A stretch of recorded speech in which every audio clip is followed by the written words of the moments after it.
Welcome to our weekly broadcast of the African Treasures. Here we bring to you African arts, culture, and music.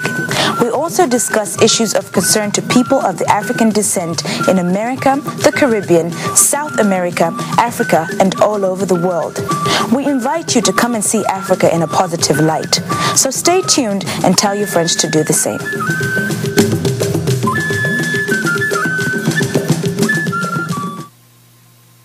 Welcome to African Treasures. I'm Dr. Mike Okeke, your host. And I'm Chichi Okara, your co-host. Our guest today is Mr. Obano Ntabo, and he's going to lead us to his country, Tanzania. Welcome to the show. Thank you very much, Dr. Okeke.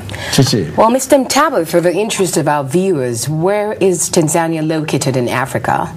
Tanzania is located in Eastern Africa. It's one of the East African community. We are at the eastern side. Tanzania shares 1,200 miles of Indian Ocean, and we have got the three biggest lakes, which is Lake Victoria, Lake Tanganyika, and Lake Nyasa.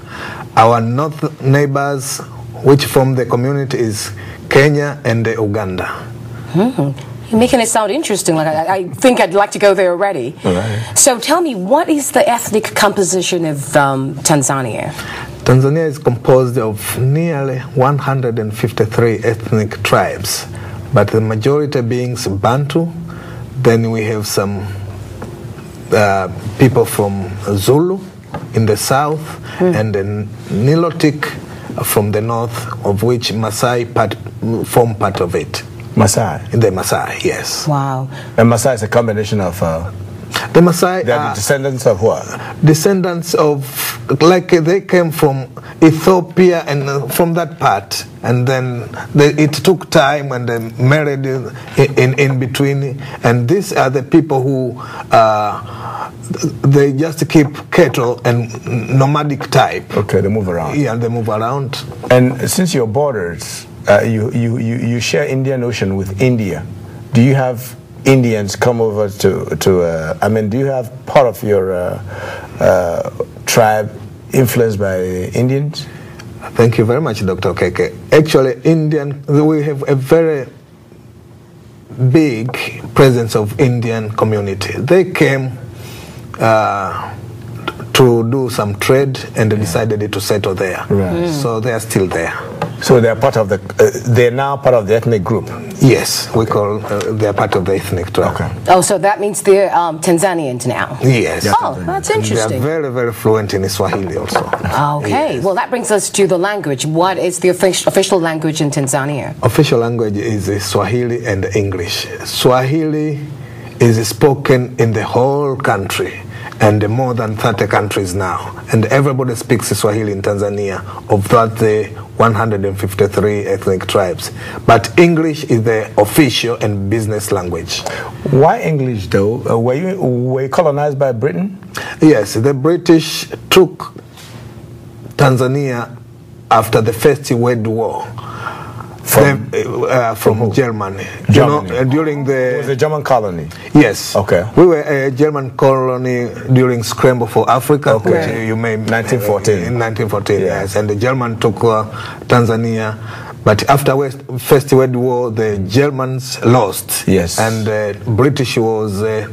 took Tanganyika then as a protectorate, right, on behalf of the United Nations. You know, the same thing happened in Cameroon. Is it? Cameroon was the Republic of Cameroon was a German territory. Okay. But after the Second World War, they lost.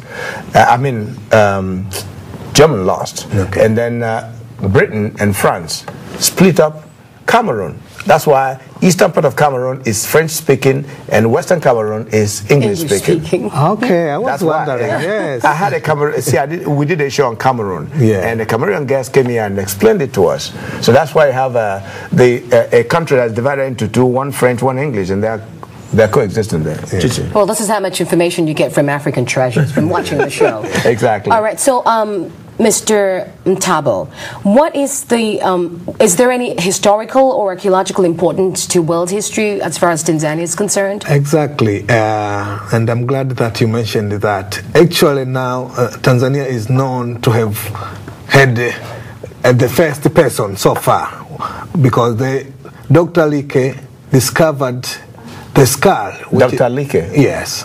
Okay. Discovered the skull, and they've measured that it is almost 2 million years old, and so far it is the oldest in the world.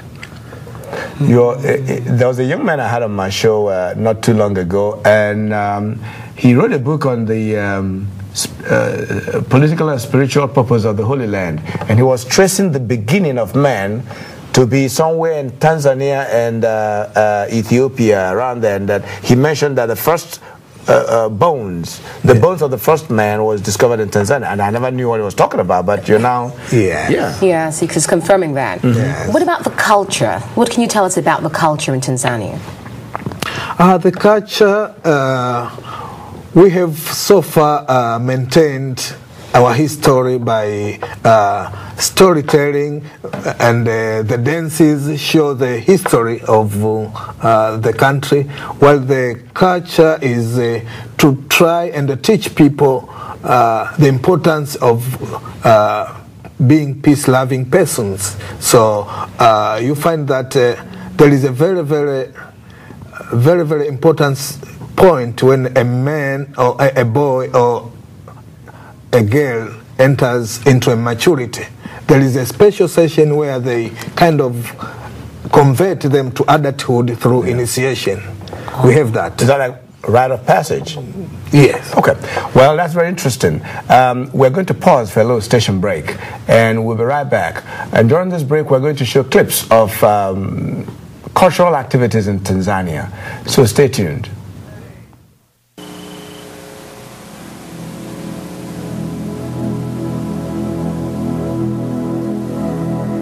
There are some places on Earth where you feel very in touch with the elements, where you feel close to nature, where you can enjoy a real wilderness experience. There's a place in Africa which has all of this. It's called Tanzania. Located south of the equator, over an area about half the size of Western Europe, Tanzania is a land of incredible fascination and diversity. There is so much natural beauty with an amazing variety of fauna and flora. Somehow, Tanzania has managed to escape the well-beaten tourist track. Here, you can rediscover the wild, romantic Africa of your dreams and experience the real meaning of eco-tourism.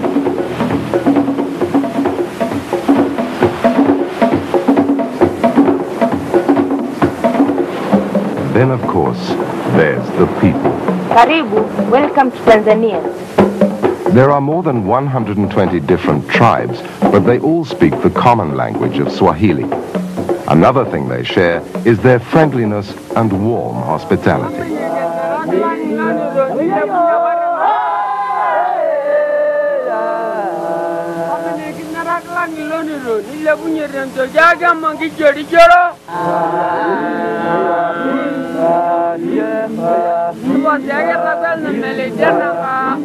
Tanzania is home to one of the world's last great herds of plains game, roaming some of the wildest and least spoiled natural areas, the Serengeti National Park being one of them. Named after a Maasai word meaning endless plains, this World Heritage Site contains an estimated 3 million large animals. The Serengeti has one of the highest lion populations in Africa, and all kinds of other predators are attracted to the annual migration of all the thousands of grazing animals. Life in the Serengeti is a dynamic ecological system in which all plants and animals interact with each other and their environment. For tourists, there's always something to see in Tanzania's largest national park, and a network of well-maintained roads and experienced drivers makes for excellent game viewing within this wilderness wonderland.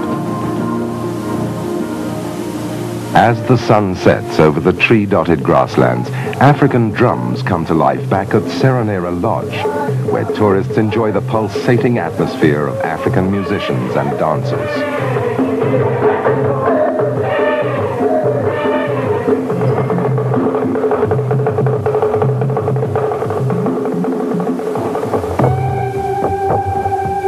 Shortly after sunrise the next day, a gentle glide in... We are bringing the treasures of Africa from all parts of the world straight to you. Welcome again to African Treasures. Our guest today is Mr. Ntabo Obano, or Obano Ntabo. That's right. I'm sorry for switching it backward. That's right. And if you miss this show, please remember to log on to our website, www.africantreasurestv.com. And you're going to see a continuation of this show and some other shows that we've done. And Mr. Ntabo, I'd like to ask you, what year did Tanzania gain her independence? Tanzania, and from who? Yeah, Tanzania gained its independence way back in 1961 from the British. And our first president was Mwalimu Julius Nyerere. Mwalimu is not the name, but he was given, it means the teacher. Yeah, he's the teacher for all Africa. So we gained independence in 1961, and then 2 years later, Zanzibar gained independence from the British, and then 3 months later they united to become Tanzania.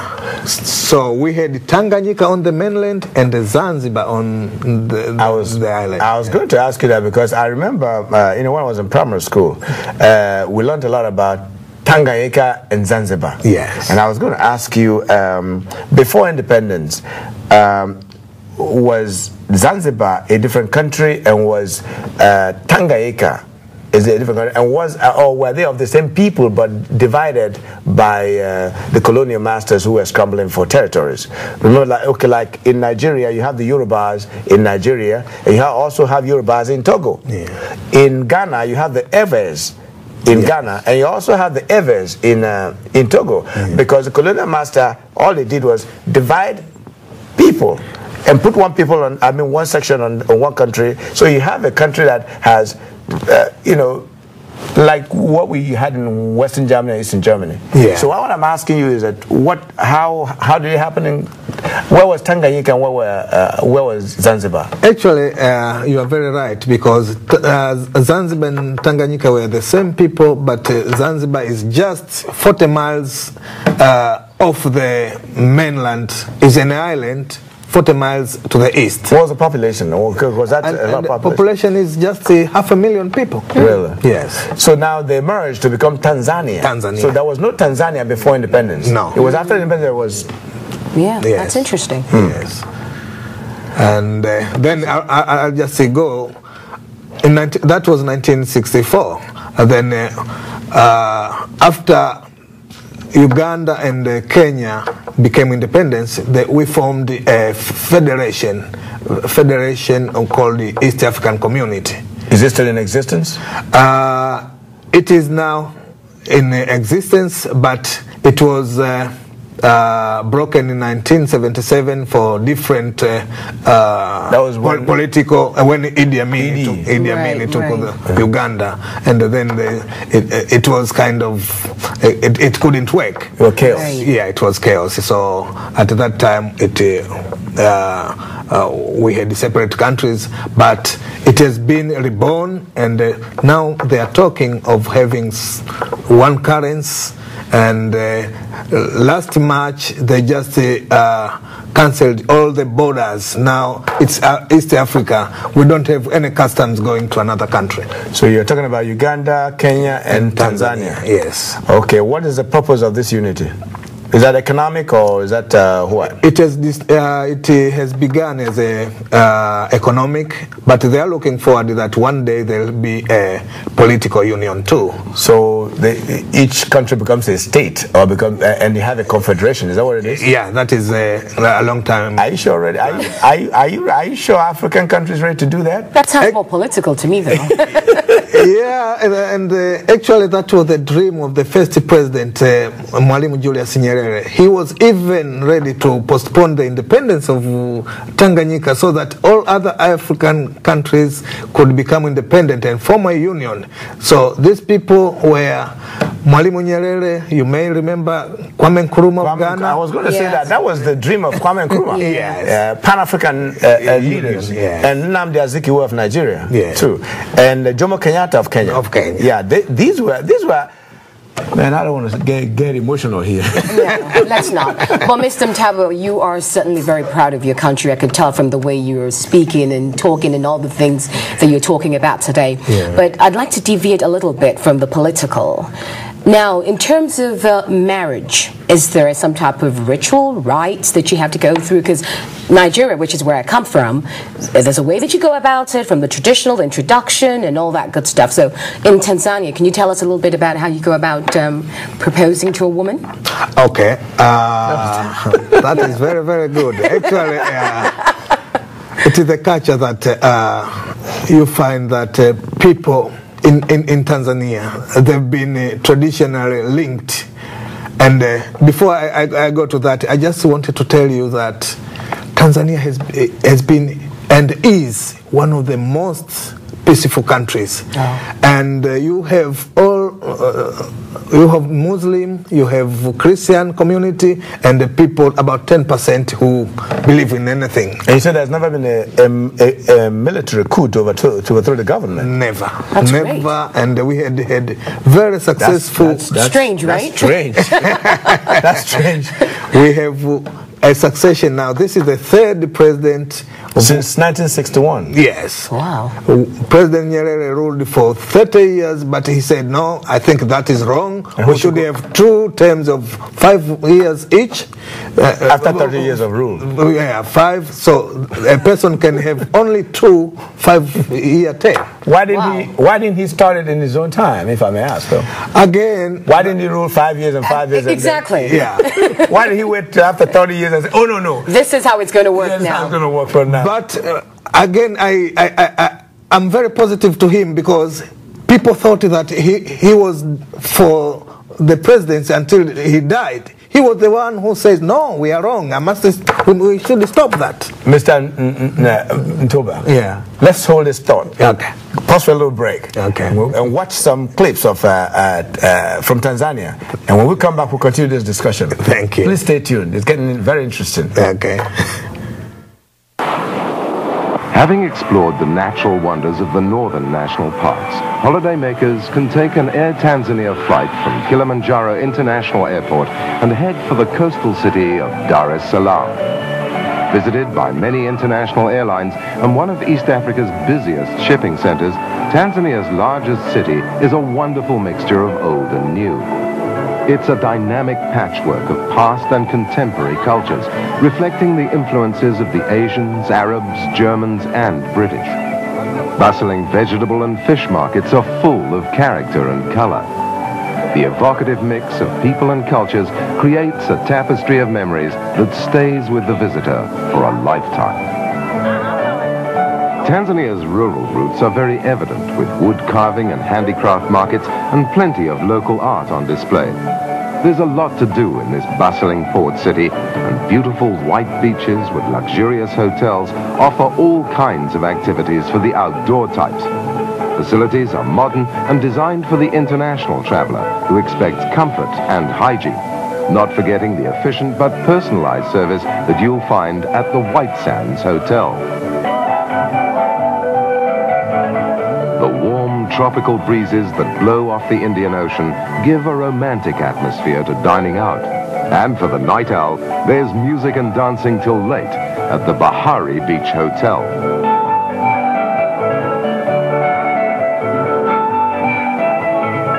For those who feel like trying their luck on the roulette tables and one-armed bandits, the Las Vegas Casino is open till very late. Less than an hour's drive south of Dar es Salaam is the Ras Kutani Beach Resort. Situated on lovely unspoiled beaches, the resort has been built out of local materials, offering a real tropical island atmosphere. The Law Office of Donald P. Edwards is proud to sponsor African Treasures, a program that celebrates the African continent, its people, its music, its past and its future. Wherever we are on the face of the earth, we are an African people. One cannot fall in love with that which they don't know. So tune into African Treasures Weekly, and remember, to know Africa is to love Africa. Welcome back, and if you've just tuned in, you're watching African Treasures, and our guest today is Mr. Abano Ntabo from Tanzania. Mr. Ntabo, you're welcome again. Thank you very much. Now, in the last segment, I was asking you about marriage, if you remember. Yeah. We're going back to that. Okay. Okay, so Yeah. tell me. Actually, marriages have been kind of traditionally arranged between a man and a woman, and the clan just arrange who was a suitable candidate for the men, and then they just did the traditional weddings. Oh, that's Yeah. very similar. It's to Yeah. Nigeria as well. Yeah, similar. So would you say it's an African thing that, I mean, when you say it's arranged, so the man never has to meet the woman, like you say boy meets girl, and then the next step is marriage. So boy from nowhere meets girl from nowhere, whether they like each other or People not. don't fall in love. Yeah. Oh, they don't have to. They look forward, and once they meet each other, they just fell in love, and So it's automatic, that's what you're saying? yes. I think it's viewed more like a responsibility, like Alright. it's time to do this. Now you get up and do it. It's time to get married, you get up and get married. But Michael, what if you don't like the person? Well, but it's always worked in with our parents and their parents and all that. It's not that you and I think, what if it doesn't work? In those days, you make it work. Isn't that the way it was? Yeah, you're right. My father never knew my mother until they had been married. And then my mother was sent to go and meet my father. And they were already married. So it's not a question of, And they lived happily ever after. they lived for 54 years. Isn't that amazing? And today we can't even hold a relationship for a year. Surprising. And we are supposed to be more educated academically than they were. I think marriage has nothing to do with education anymore. We just embrace the Eurocentric way of I thinking think and so. way of living, and we've abandoned our Tradition, tradition, and we embrace. We're trying to become who we're not. Yeah, exactly. It's like trying to put a square peg in a round hole. It doesn't work. Yeah, it doesn't work. You're right. Exactly. Do you have a community here in America? Tanzania was, I should say, Tanzania was a bit late in sending people abroad, because we had, after independence, we are kind of a closed society, trying to promote that we could produce everything. So we had everything made in Tanzania, and we didn't allow any importations at that time. And even people were not very looking forward to go outside. But when we started the economic reforms in the early 80s, now people have gone everywhere. And I may not be accurate, but they say we are about 300,000 now Tanzanians in the United States. Whoa, 300,000? Yeah. That's large enough. That's a big voting bloc. Absolutely. Right there. But let me interject this. Now, you were you mentioned about Uganda, Tanzania, and Kenya forming a union. Yes. How did you all relate to Uganda during the reign of Idi Amin Dada? That was a black spot in our development, because we had invested as East Africans that we are going to live in the community. Then Idi Amin just one day said Tanzania is part of Uganda. We had to go to war, unfortunately. Are you serious? Yes, we had to go to war Against Idi Amin. He took the northern part of Tanzania. Yes, and we had no choice but to fight him. How many years did you fight him? No, it took about 3 months, and we followed him to Kampala, and that is the way how he lost power. Oh. We had to. How far into his reign or into his government did this happen? Because I never heard of it. I never. Okay. No. I never heard of it. He took power in 1971 when the President Obote was attending the Commonwealth. Okay. And Milton Obote, yes. Okay. He ruled until 79. That's when he invaded Tanzania. Oh, he invaded? Okay. Yeah, he invaded Tanzania to say he is part of it. And I think he made a serious mistake that knowing Mwalimu Nyerere was a very peaceful person, he would not hit back. But he said, man, I'm going to hit you hard. Was that a very rich area? Was that producing any natural resources? I mean, was that the attraction to taking this place? Not at all. But he said that since it was a border, let us send our southern borders to about 200 miles, which was not acceptable. Mr. Ntabo. Yes. Thank you for coming to the show. That's a lot to talk about, your country. Thank you very much. I didn't realize we were going to have an interesting discussion about Me this. neither. That was just a lot. That's a lot to talk about it. But we're going to round this up, and please come back.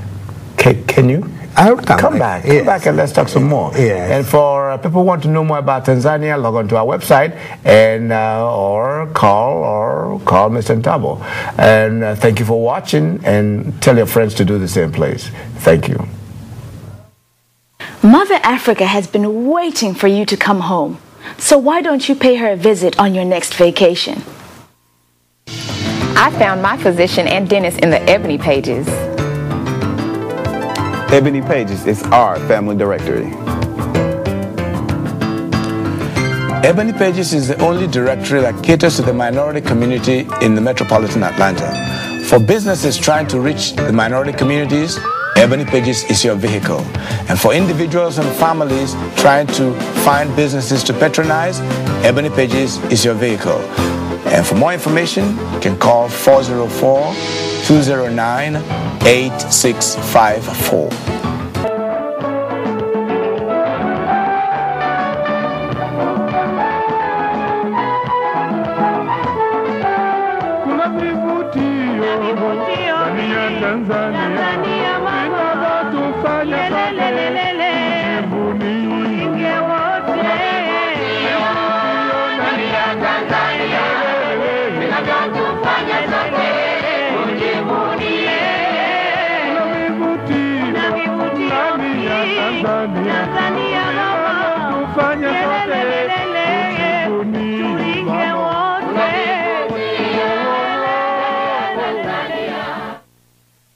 Ethiopian Airlines, Africa's link to the world, proudly offers convenient flights out of Washington Dulles International and Newark Liberty International airports on Mondays and Saturdays to Addis Ababa, and with return flights on Sundays and Fridays. On board our new Boeing 767-300 aircraft, you can experience a journey as exciting as the destination. Our in-flight service has earned an excellent reputation for its quality and comfort. Let those close to Africa's heart help you discover its beauty. Enjoy our traditional hospitality and superb in-flight service backed by over 50 years of experience. At Ethiopian Airlines, safety, reliability, and service are our top priorities. For more information, you can contact Ethiopian Airlines at 1-800-445-2733 or visit our website at www.ethiopianairlines.com. Ethiopian Airlines, going to great lengths to please. Thank you for watching, and please join us again next week at the same time as we continue to share with you the treasures of Africa.